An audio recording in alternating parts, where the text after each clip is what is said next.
चौद्वार थाना पंझारे 3 छिनताई अभियुक्त।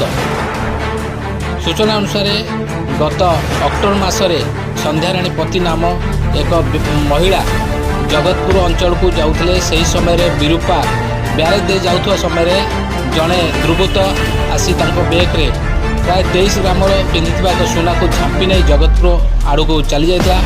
परवर्ती समय श्रीमती पति चौद्वार थाना एक लिखित अभियोग करते।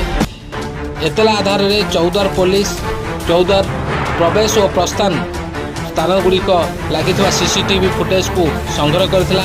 परवर्ती समय अर्थात जनवरी 2025 ठारू चौद्वार जेल एवं झारपड़ा जेल रु मुक्त होइतबा अपराधी एक तालिका प्रस्तुत करी सीसीटीवी फुटेज को मिलाइथिला। परवर्ती समय यही सीसीटीवी फुटेज मिलवा पर चौद्वार पुलिस और कटक यूपीडर एक स्वतंत्र दल गठन करी अभियुक्त नेमाल थाना अंतर्गत बलरामपुर विशाल मल्लिक को गिरफ्त करथिला।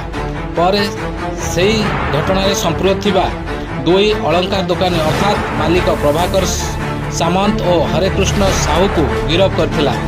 एमानक ठारू प्राय 97 ग्राम सुना सह 7टी सुना चेन मध्य Choudwar police जबत करथिला।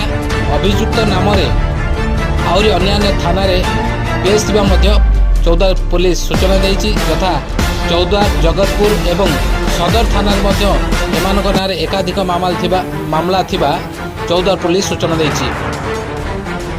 Bureau report R4 news.